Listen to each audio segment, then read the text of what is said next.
निश्चित तौर पर देखिए जेडीयू से छोड़ने के बाद नहीं कहना चाहिए, इसको इस रूप में देखना चाहिए कि उन्होंने कुछ दिनों पहले ही जेडीयू को उन्होंने छोड़ा है। उन्होंने तो कई अवसरों पर इस बात को बहुत क्लियर किया है कि माननीय नीतीश कुमार जी के प्रति उनका एक अगाध प्रेम है। नोरमा ग्रुप, जो सोचता है वो करता है। आपके अपने सपनों का आशियाना।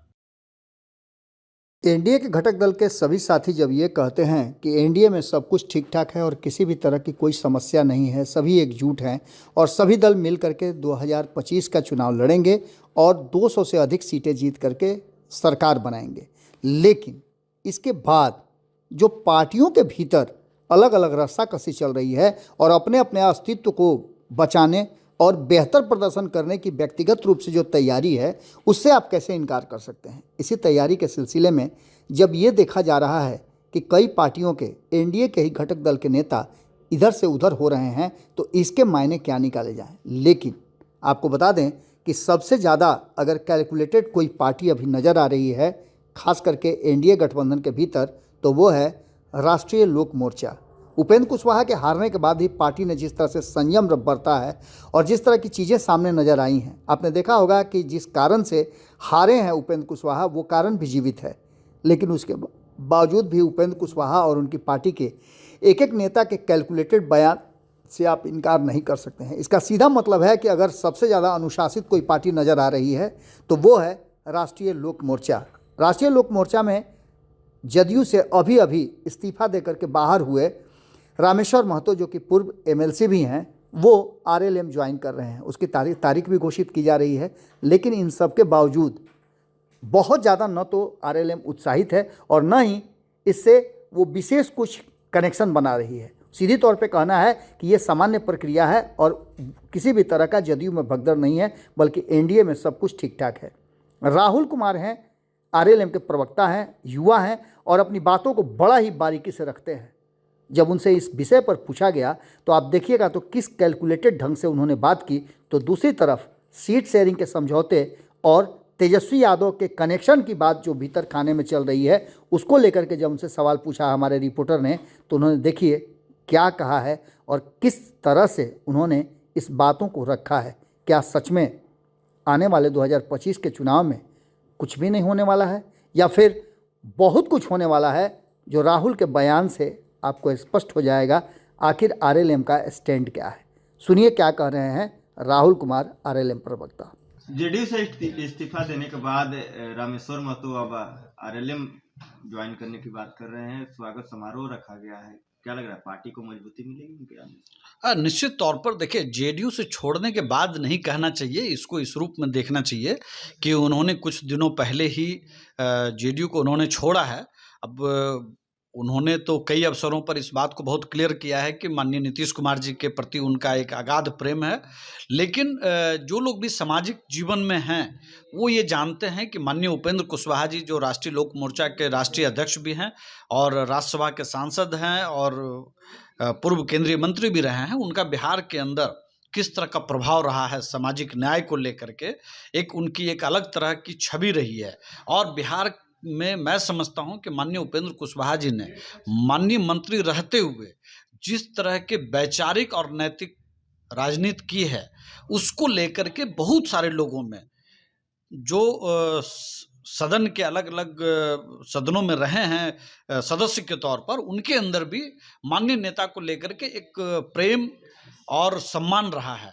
तो निश्चित तौर पर पूर्व विधान परिषद सदस्य रामेश्वर जी हमारी पार्टी को कर्पूरी जयंती के अवसर पर पार्टी ज्वाइन कर रहे हैं, तो इसका फायदा पार्टी को मिलेगा और न सिर्फ सीतामढ़ी के इलाके में मिलेगा जिस क्षेत्र से वो आते हैं, बल्कि पूरे बिहार में रामेश्वर महतो जी का अपना एक प्रभाव है और उनको चाहने वाले लोग हैं।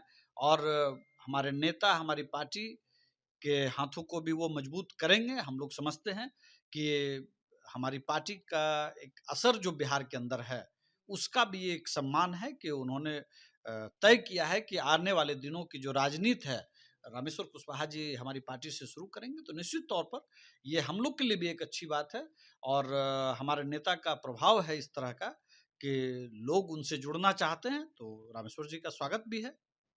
तेजस्वी यादव कह रहे हैं कि देखिए बिहार डीके टैक्स से चल रहा है और मेरे पास सबूत है, पुख्ता सबूत है कि बिहार में वसूली हो रहा है मुख्यमंत्री नीतीश कुमार के चेहरे को आगे करके। देखिए, एक बात मैं कहूँगा, भारत लाइव के दर्शकों को मैं बहुत विशेष तौर पर आपके इस सवाल को लेकर के मैं धन्यवाद देना चाहूँगा इस रूप में कि तेजस्वी जी जो विभिन्न भ्रष्टाचार के मामलों में अलग-अलग कोर्ट में जिस तरह से वो जाते हैं, दिल्ली के अलग-अलग कोर्ट में, और उस परिवार में जो परिस्थिति रही है भ्रष्टाचार को लेकर के और उसकी केसेस को लेकर के, और उनके दौर में जब लालू जी और राबड़ी जी जब उनकी सरकार थी, तो साधु यादव, सुभाष यादव और पता नहीं कितने-कितने तरह के टैक्स और बैरिकेडिंग लगा करके और अपहरण का धंधा जिस तरह से चलता था बिहार के अंदर, उस दौर से बिहार बाहर आ चुका है। और अगर उनके पास डीके का मतलब वो क्या कहना चाहते हैं ये तो वही बताएंगे, लेकिन मेरा मानना है कि अगर उनके पास इस तरह का कोई सबूत है, किसी तरह का कोई सबूत है, तो हाई कोर्ट जा सकते हैं, सुप्रीम कोर्ट जा सकते हैं। क्योंकि मुझे पता है कि मैं इतना बात तो कह सकता हूं उनके बारे में कि जैसे मैं कहूंगा कि भाई आप सीबीआई के पास चले जाइए, आप ईडी के पास चले जाइए, आप निगरानी विभाग में चले जाइए, तो तुरंत वो कहेंगे कि भाई वो तो सरकारी एजेंसी है, हमको उस पर भरोसा नहीं है। तो हाई कोर्ट है, सुप्रीम कोर्ट है, मुझे लगता है जनता की अदालत भी है, उनके पास अगर कोई सबूत है बिहार में भ्रष्टाचार को लेकर के, तो मैं खुला चैलेंज करता हूं तेजस्वी जी को कि वो आए, जनता की अदालत से लेकर के हाई कोर्ट और सुप्रीम कोर्ट तक वो सबूतों के साथ जाएं, उनको खुद ब खुद पता चल जाएगा कि वो कितने पानी में है। और हमारी सरकार जो बिहार के डेवलपमेंट को लेकर के काम कर रही है, चाहे वो बड़े बड़े हाईवेज की बात हो, मेडिकल कॉलेज की बात हो, औद्योगिक कॉरिडोर की बात हो, सरकारी नौकरियों की बात हो, या गंगा पर 1 दर्जन जो पुल बन रहे हैं जिससे उत्तर बिहार और दक्षिण बिहार के बीच का जो एक डेवलपमेंट का रास्ता खुलता हुआ दिख रहा है, टूरिज्म को लेकर के 5 स्टार होटल्स खुल रहे हैं, लड़कियों को मुख्य धारा में ला करके ज़्यादा से ज़्यादा नौकरी देने, रोजगार में लाने की जो योजना है, और अभी प्रगति यात्रा के माध्यम से बिहार के हर जिले में सैकड़ों करोड़ की योजना कैसे हम उनके डेवलपमेंट में, इंफ्रास्ट्रक्चर डेवलपमेंट में हम ला सकें, ये बनाम भ्रष्टाचार की जो लड़ाई है वो भी सबके सामने आ जाएगा। इसलिए मैं तेजस्वी जी से मैं खुले तौर पर कहूंगा कि वो अगर उनके पास कोई सबूत है तो जेब में न रखें, सिर्फ राजनीतिक रोटी न सेकें, बिहार के लोगों को बरगलाने की कोशिश ना करें। यद्यपि बिहार के लोग जानते हैं कि तेजस्वी का पूरा परिवार अखंड भ्रष्टाचार में डूबा हुआ है, और जिस तरह से जमीन और जायदाद को लेकर के नौकरियां बेचने की काम उन्होंने की है, उससे बिहार के लोग उन पर भरोसा नहीं कर रहे हैं। बावजूद इसके मैं उनको कहूंगा कि अगर उनके पास कोई है सबूत, उनको हाई कोर्ट और सुप्रीम कोर्ट निश्चित तौर पर जाना चाहिए। एक आखिरी सवाल लेंगे कि जिस तरह से उपेंद्र कुशवाहा यात्रा कर रहे हैं और यात्रा कर रहे थे, तो क्या कितने सीटों पर तैयारी है आरएलएल? देखिए, पहले अभी मैं कहूंगा सीटों को लेकर के कोई बात का कोई मतलब अभी नहीं है। बीजेपी के भी कल प्रदेश अध्यक्ष दिलीप जायसवाल जी ने बहुत स्पष्ट शब्दों में कहा कि फॉर्मूला तय है। तो क्या फॉर्मूला तय है ये हमारे जो नेता हैं और जो एनडीए के नेता हैं ये वो ज्यादा बेहतर समय आने पर बताएंगे। लेकिन मैं एक बात कहूंगा कि अभी एनडीए आपसी समन्वय पर अपने एनडीए के अपने इतिहास में पहली बार ऐसा कोई काम हो रहा है जिससे मैं ये कह सकता हूं कि न सिर्फ ऊपर के नेता बल्कि कार्यकर्ता स्तर पर, बूथ स्तर पर, पंचायत स्तर पर, प्रखंड स्तर पर, जिला स्तर पर कार्यकर्ताओं के बीच कैसे समन्वय बने, इसके लिए बहुत प्रयास हो रहा है। और आप देखिए 3 फेज में पहले 5 दल के पार्टी के लोग जाते हैं, जिलों में कार्यक्रम की तैयारी करते हैं, फिर प्रवक्ता जाते हैं 5 पार्टी के, वो प्रेस कॉन्फ्रेंस करते हैं, और उसके बाद 5 दलों के जो प्रदेश अध्यक्ष हैं उनका एक शानदार कार्यक्रम होता है। और जिस तरह का जन सैलाब, मैं समझता हूं कार्यकर्ताओं का जन सैलाब उमड़ा है बगहा में, बेतिया में, मोतिहारी में, उससे मैं ये कह सकता हूं कि बिहार के अंदर जो ये एनडीए ने ये प्रयोग किया है कि टॉप टू बॉटम सभी के बीच में शानदार समन्वय हो, वो आपको अगले विधानसभा चुनाव में 2025 में 225 सीट के रूप में आपको निश्चित तौर पर एनडीए दिखेगा।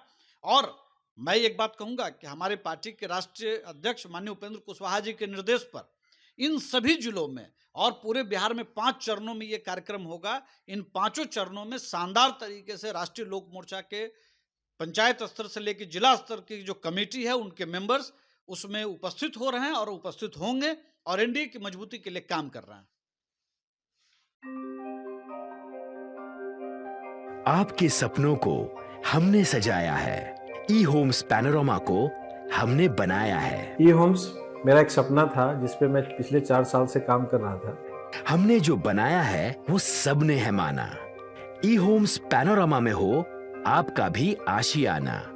और फाइनली हमने 2021 में इस प्रोजेक्ट को लॉन्च किया। बहुत लोग अप्रिशिएट कर रहे हैं कि पूर्णिया जैसे शहर में, बिहार के, एक तो बिहार की बात करें उसमें भी पूर्णिया जैसे छोटे जगह में इस तरह का लाइफस्टाइल देना, ये सुन के हम लोगों को बहुत अच्छा लगता है। ई होम्स में हमने कुछ और भी किया है, जैसे हम जिस जगह में रह रहे हैं हमारे फैमिली सिक्योर हो, उनको सिक्योरिटी का ध्यान में रखा है। आपकी सुविधा और सुरक्षा आपके लिए खास है, ये आपका विश्वास है। इसमें आर्टिफिशियल इंटेलिजेंस का 7 लेयर सिक्योरिटी का हमने इस्तेमाल किया है। लस ग्रीन कैंपस को बनाया है। यदि हमारा बाउंड्री वाल है तो वो वर्टिकल गार्डन है।